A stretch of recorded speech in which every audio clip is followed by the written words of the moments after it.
किसी गांव में एक किसान के पास एक बहुत प्यारी सी गाय थी जिसका नाम देवकी था। परंतु वो किसान बहुत ही जालिम था। वो देवकी गाय को बहुत मारता था। किसान पूरा दिन उस गाय का दूध निकालता रहता था और फिर भी देवकी गाय को बहुत मारा करता था। बेचारी देवकी गाय अपने मालिक से बहुत ज्यादा परेशान थी।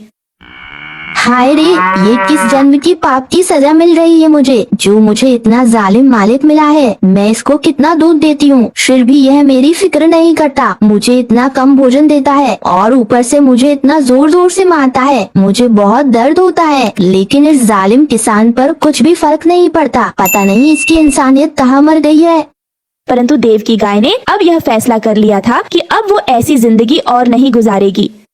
बस अब और नहीं, मैंने अब फैसला कर लिया है। मैं अब इस किसान के साथ बिल्कुल नहीं रहूंगी। अपना पूरा जोर लगाकर आज रस्सी तोड़ दूंगी और फिर यहाँ से भाग जाऊंगी हमेशा के लिए, और फिर कभी दोबारा लौटकर यहाँ नहीं आऊंगी।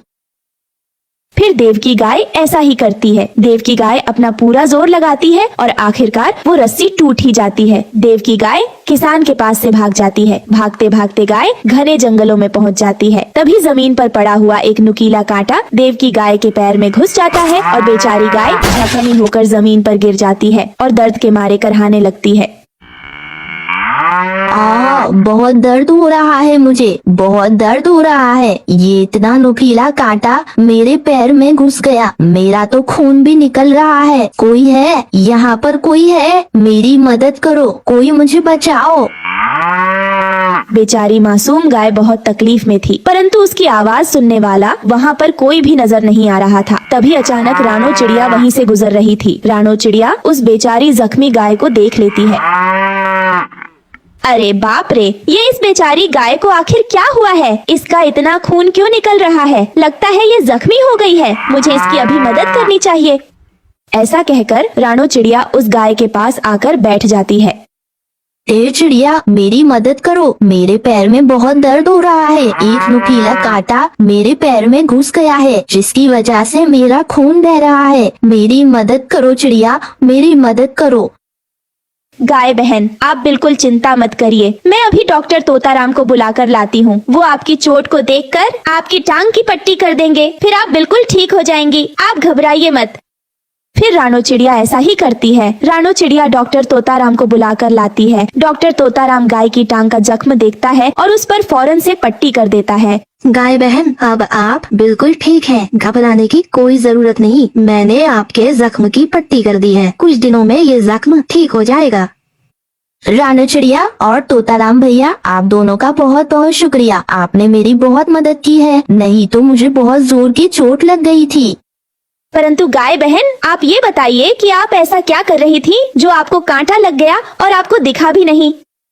रानो चिड़िया, मेरा मालिक एक किसान है, परंतु वो किसान बहुत जालिम है। वो दिन भर मेरा दूध निकालता है और मुझे खाने को भी कुछ भी नहीं देता और उल्टा मुझे मारता भी है। इसलिए मैंने सोचा कि उसको छोड़कर मैं जंगल में भाग जाऊंगी। जब मैं भाग रही थी तो ना जाने कहां से ये कांटा मेरे पैर में घुस गया और मैं जख्मी हो गई। वो तो आज आप सही समय पर आ गई।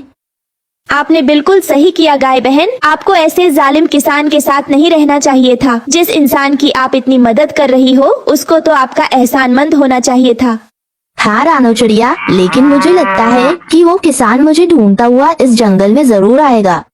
गाय बहन, चिंता मत करिए, आप मेरे साथ चलिए। वो किसान आपको ढूंढता हुआ आएगा, पर आपको ढूंढ नहीं पाएगा। आप मेरे साथ ही रहिएगा, वहाँ पर आपकी जान को खतरा नहीं होगा।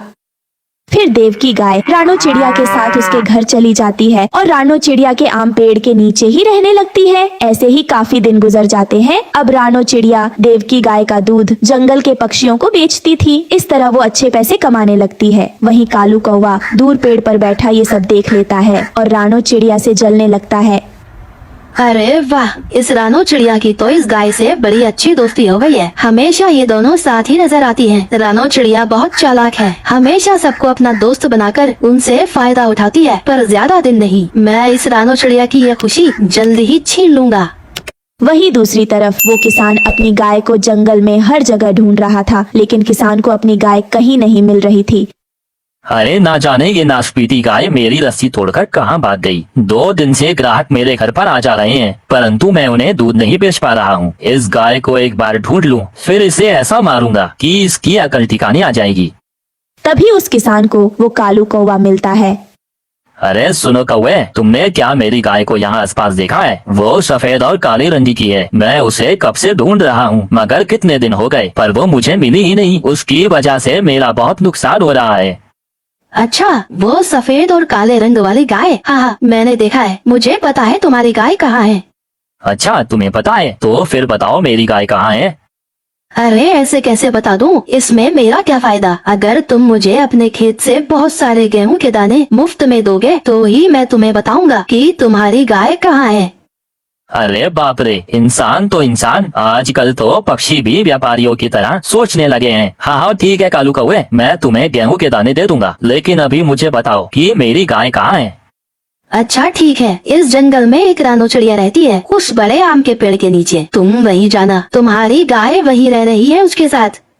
तभी डॉक्टर तोताराम कालू कौवे और किसान की सारी बातें सुन रहा था। वो उस किसान से पहले उड़ता हुआ रानो चिड़िया तक पहुंच जाता है और रानो चिड़िया को सारी बात बता देता है। रानो बहन, देव की गाय, जल्दी चलो यहाँ से, नहीं तो आपका मालिक किसान आता ही होगा। वो आपको पकड़कर ले जाएगा और फिर आपको बहुत मारेगा। मैंने अभी उसे कालू कौवे से बात करते हुए देखा है। आपके पास समय बहुत कम है। हाँ राना चिड़िया, मुझे उस किसान के पास नहीं जाना, मुझे तुम्हारे साथ ही रहना है। तो मुझे उस जालिम किसान से बचा लो। देव की गाय, तुम घबराओ नहीं, चलो जल्दी से यहाँ से कहीं और चलते हैं, इससे पहले को वो किसान यहाँ पर आ जाए। फिर क्या था, रानो चिड़िया और देव की गाय वहाँ से फौरन निकल जाते हैं। कुछ समय में जब किसान पूरे जंगल में आम का पेड़ ढूंढता हुआ वहाँ पर पहुँचता है तो न उसे वहाँ रानो चिड़िया मिलती है और न ही उसकी देव की गाय। किसान को अब कालू कौवे पर बहुत गुस्सा आता है। अरे मूर्ख पक्षी, मुझे बेवकूफ बनाया, एक इंसान को बेवकूफ बनाया, उल्टा मुझसे गेहूं के दाने भी मांग रहा था, मुझसे झूठ बोला। अब देखो मैं इस कालू कौवे के साथ क्या करता हूँ। फिर वो किसान गुस्से में कालू कौवे के पास पहुँचता है। अरे क्या हुआ किसान भाई, मिल गई ना तुम्हारी गाय? अब चलो, मुझे गेहूं के दाने दे दो। हाँ मेरे दोस्त, तुम्हारी वजह से ही तो मुझे मेरी गाय मिली है। चलो मेरे साथ, मैं तुम्हें गेहूं के दाने देता हूँ। फिर कालू कौवा किसान के साथ साथ उसके घर की तरफ जा रहा होता है, परंतु घर पहुंचते ही किसान कालू कौवे को एक पिंजरे में बंद कर देता है।